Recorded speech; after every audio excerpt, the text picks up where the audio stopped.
Sound wave with frequency of 347 Hz travel through the air. What is its wavelength? Speed of sound through air. यार बड़ा अच्छा सवाल है. 343 speed है और फ्रीक्वेंसी 343 है. डिवाइड कर दोगे आंसर वन आ जाएगा.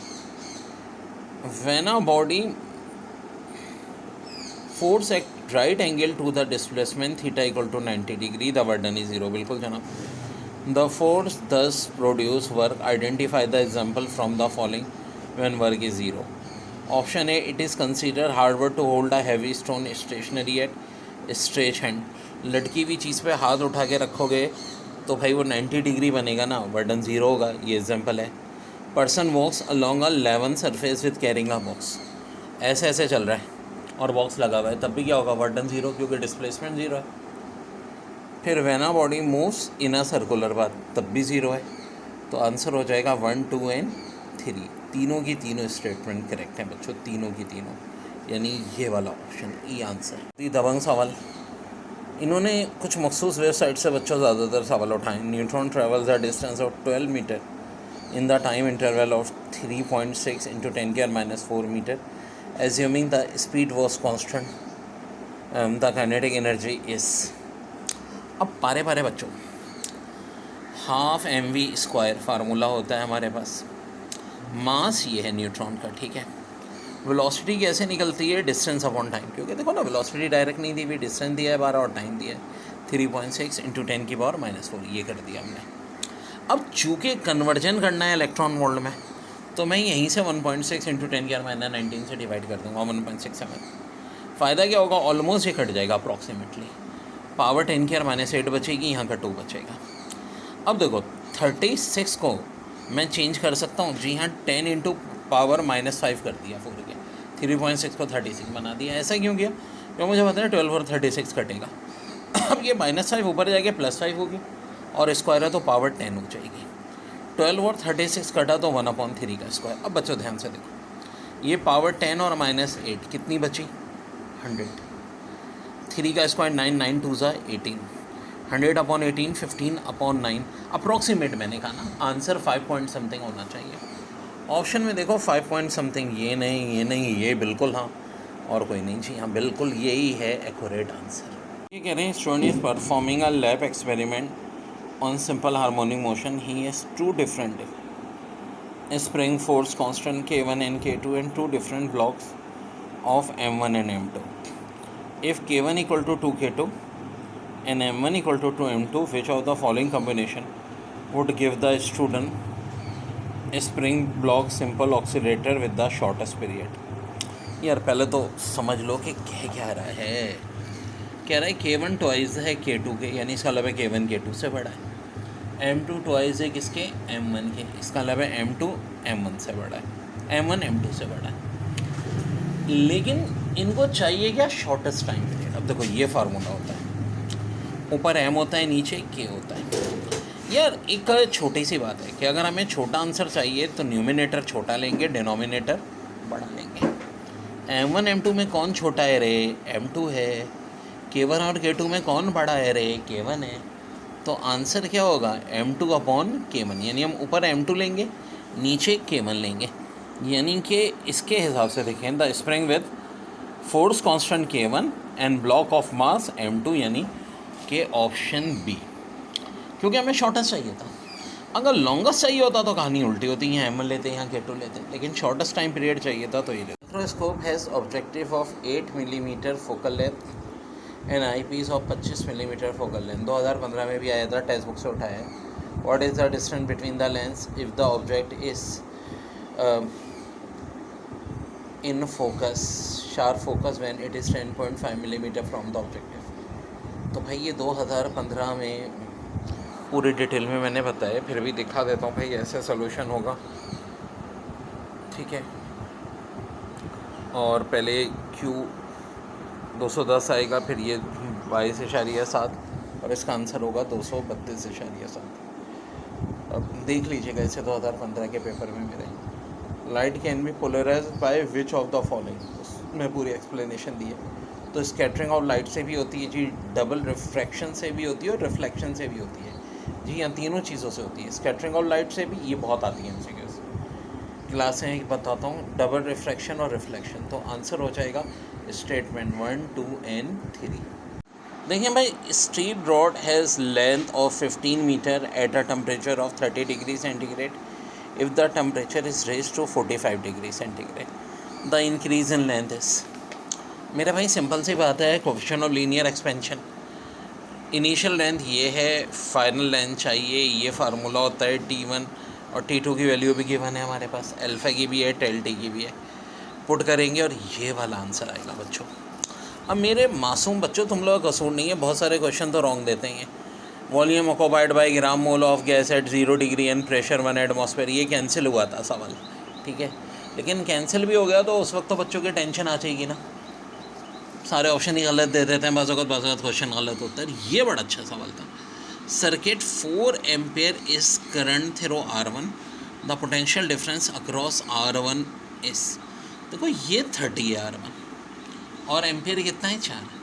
30 को 4 से मल्टीप्लाई करो, सिंपल यार, V equal to IR, Ohm's law. ये तो मैट्रिक्स से कर रहे हो, आंसर क्या आ जाएगा 120 एम्पेयर। ठीक है जी। Germanium and silicon are semiconductor having crystalline structure. Both these crystal have dash valence electron in their outermost shell. तो यार 4 होते हैं सिलिकॉन जर्मेनियम में। A circuit in which there is current of 5 ampere is changed so that the current falls to 0 in 0.1 second if an average EMF of 200 volt is induced.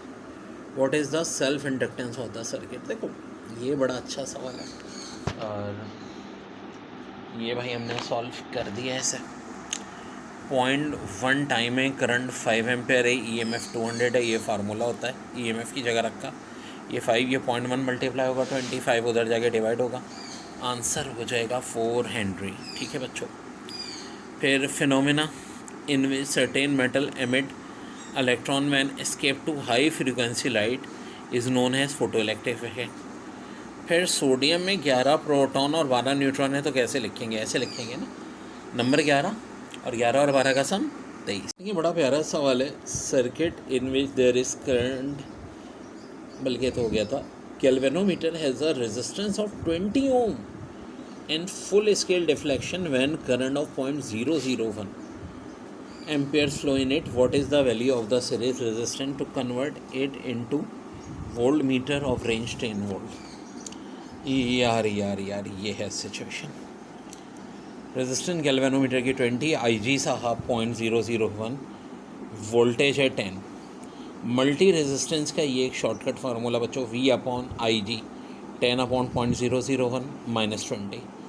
ये 10 के -3 ऊपर गया तो 10,000 में से 20 माइनस कर लो 9980। 2800 भी बड़ा अच्छा कह रहे हैं। The atomic spectra deal with the measurement of wavelength, बिल्कुल जी। Intensity electromagnetic radiation emitted by atom, बिल्कुल जी। Intensity of electromagnetic radiation absorb by atom, बिल्कुल जी। ये जो हमारे चैप्टर्स की वीडियोस मैंने पूरी डाली उनमें मौजूद है, all of the above answer हो जाएगा। फिर इसके बाद है ये चैप्टर 20 में मेरे मिल जाएगी आपको। The detection and estimation of an element in a mixture is sometimes nearly impossible if it is present to very minute traces or it is chemical properties are very similar to those of other elements in the mixture. An effective technique is developed into these purpose are known as। तो इसका answer होगा activation analysis बच्चों। How much energy is dissipated as heat in 20 second. अच्छा इसको correct कर लें, 100 resistance है, ठीक है। बहुत मिस्टेक की थी यार इन लोगों ने। That Kemps a current of 0.5 ampere. अब बाद में सही कर दी जनाब, और बच्चों का तो हशर हो जाएगा ना उस वक्त, और मार्क्स भी नहीं देते एक्स्ट्रा। NTS वालों ने बड़े हरकतें की ऐसी बच्चों। तो ये फार्मूला होता है I²R। तो रेजिस्टेंस मैंने कह दी 100 ओम दी है, करंट 0.5 दिया है, 0.5 का स्क्वायर इंटू 100। देखो ये 0.25 आएगा, 100 से मल्टीप्लाई किया 25। लेकिन क्या बात यहीं था कि नहीं जनाब, आगे ज़रा क्वेश्चन और से पूछें। एनर्जी चाहिए, वो भी 20 सेकेंड में। एनर्जी या हीट चाहिए तो पावर को मल्टीप्लाई किससे करते हैं, टाइम से। 25 को किससे मल्टीप्लाई कर दो, 20 से। आंसर क्या आ जाएगा बच्चों? 500 जूल्स। 500 जूल्स। कितने कॉन्सेप्चुअल क्वेश्चन थे, और ये तभी तो एफटी में बच जाती है। If sphere of charge plus Q is fix in a position, ठीक है, फिक्स रहती है पोजिशन में। A small sphere of charge plus Q is place near the largest and release from rest. एक छोटा सा चार्ज क्यों ले आए तो क्या होगा भाई? रेपेल होगा। अब ऑप्शन कह रहे हैं decreasing velocity and decreasing acceleration. नहीं नहीं नहीं नहीं, वेलोसिटी तो और इंक्रीज होगी, जैसे जैसे दूर जाएगा क्या होगा? वेलोसिटी इंक्रीज हो जाएगी। तो पहला ऑप्शन तो ही नहीं हो सकता, decreasing velocity and increasing acceleration. और इसको ज़रा समझते हैं यार। देखो, वेलोसिटी बढ़ेगी लेकिन जो इसकी फोर्स है ना वो कम होती रहेगी। अब फोर्स का फार्मूला क्या होता है बच्चों? F=ma। m तो कांस्टेंट है, इसका मतलब है फोर्स कम किसकी वजह से हो रही है? एक्सेलरेशन डिक्रीज होने की वजह से हो रही है। तो वेलोसिटी इंक्रीज हो रही है और एक्सेलरेशन डिक्रीज हो रही है। बड़ा ही ऑसम कॉन्सेप्ट बच्चों। तो आंसर हो जाएगा decreasing velocity and increasing acceleration, यानी कि ऑप्शन 10 नैनो फेराड, यानी 10 × 10⁻⁹ parallel plate capacitor hold a charge of magnitude 50 picocoulomb on each if plates are separated by a distance of 0.885 millimeter. What is the area of each plate? क्या घुमाया है सवाल में? देखो, ये फार्मूला होता है पैरेलल प्लेट का। सी तो दे दिया है, एरिया पूछा है भाई, ये तो फिक्स है ना, permittivity of free space 8.85 × 10⁻⁻²। Distance दे दिया 0.885 × 10⁻⁻3, चार्ज सिर्फ कन्फ्यूजन के लिए दिया है बच्चों। ये -3 ऊपर जाके क्या होगा रे? +3 होगा रे। ये 10⁻⁹ हो जाएगी, जो उधर जाके डिवाइड होगी ये भी कैंसिल हो जाएगा। अब 8.85 को 0.885 से डिवाइड करोगे क्या बचेगा? 10 बचेगा। देखो ना यार, 8.885 डिवाइड बाई 0.5 और 10 ए से मल्टीप्लाई हो रहा है, उधर जाके डिवाइड हो जाएगा। 10/10 क्या होता है बच्चों? 1, यानी एरिया आपका क्या आ जाएगा? 1 मीटर स्क्वायर, यानी कि option A is your correct answer. फिर कह रहे unit of thermodynamics temperature is of the thermodynamics temperature of the triple point. तो ट्रिपल पॉइंट जब भी है ना, आँख बंद करके वैल्यू याद रखो, 1/273.16। कह रहे हैं rock is thrown straight upward from the edge of 30 metre cliff, rising 10 metre, then falling all the way to the base of the cliff. Find the displacement 20 metre downward, 30 metre downward, 40 metre. यार समझो ज़रा, rock है, straight upward है, 30 metre Cliff, ठीक है, और हम क्या कर रहे हैं? 10 मीटर राइज हुआ, फिर फॉलिंग हुआ, ज़ाहिर है फॉल तो होना है। फेंका एक हमने क्या पत्थर या जो भी कोई चीज़ है, वो 10 मीटर गया, फिर फॉल आया। तो टोटल रॉक का डिस्प्लेसमेंट पूछ रहे हैं कितना होगा। यहाँ से हमने उसको फेंका ऊपर, 10 मीटर ऊपर गया, नीचे आया। यार डिस्प्लेसमेंट का मतलब क्या होता है? अगर मैं यहाँ से चलूँ और पूरी दुनिया घूम के दोबारा आ जाऊँ, डिस्प्लेसमेंट क्या कहलाएगा? 0 कहलाएगा। तो ऊपर जितना भी ले जाओ, 10 मीटर, 100 मीटर, 300 मीटर, उससे कोई ताल्लुक़ नहीं होता। ताल्लुक़ कहाँ से होता है? स्टार्टिंग पॉइंट से। क्या था? 30 मीटर। और कहाँ गिरा? यहाँ गिरा। तो असल आंसर क्या होगा? 30 मीटर डाउनवर्ड। 30 मीटर डाउनवर्ड मेरे भाई। और ये देखो, स्केलर प्रोडक्ट, डॉट प्रोडक्ट दी हुई है। आई वाला आई से मल्टीप्लाई, 2 3 6, -1 × 2 -2, 3 × यानी 1 आंसर आ जाएगा। देखिए, बहुत ही अच्छा क्वेश्चन है कि मून का मास m है, ऑर्बिट्स कर रहा है एक प्लैनेट को जिसका मास 100 है, m है।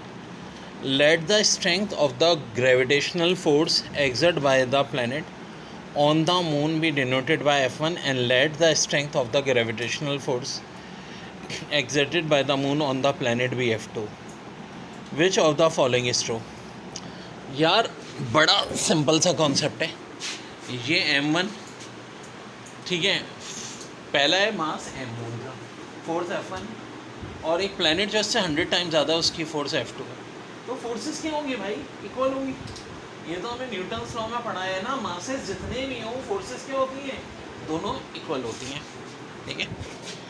और एक और बड़ा अच्छा है, which of the following statement is true concerning the motion of an ideal projectile launch at an angle of 45 degree. तो पहला ऑप्शन दे रहे हैं, acceleration point vector point opposite to the velocity vector on the way up and in the same the vector velocity on the way. देखो दोनों component में ऐसा नहीं होता, ओवरऑल बात की हो रही है, तो नहीं हो सकता, ये स्टेटमेंट रॉन्ग है। The speed at the top of trajectory zero, वो सिर्फ वर्टिकल होती है, हॉरिजॉन्टल नहीं, तो स्टेटमेंट बी भी गलत है। सी में कह रहे हैं हॉरिजॉन्टल स्पीड डिक्रीज डी में on the way up and also decrease on the way down, horizontal तो चेंज ही नहीं होती। The object total speed remain constant during the entire flight, ऐसा भी नहीं है। हाँ, ऑप्शन ई देखो, the vertical speed decrease on the way up and increase on the way down, yes ये होता है। वर्टिकल कंपोनेंट यूँ जाते आते डिक्रीज, यहाँ जीरो फिर इंक्रीज, तो ऑप्शन ई इज करेक्ट बच्चों। Football as rest on ground, ये भी प्रोजेक्टाइल का is kick with an initial velocity of 10 meter पर second at a launch angle of 30 degree. Calculate the total flight time assuming air resistance in negligible. ये फर्क बताया था total time का formula मैंने, 2 ये रहा, V0 10 sin 30 यानी 0.5, जी भी इनकी मेहरबानी 10 दिया है, 10 कट गए, 2 को 0.5 से मल्टीप्लाई किया, आंसर 1 सेकेंड।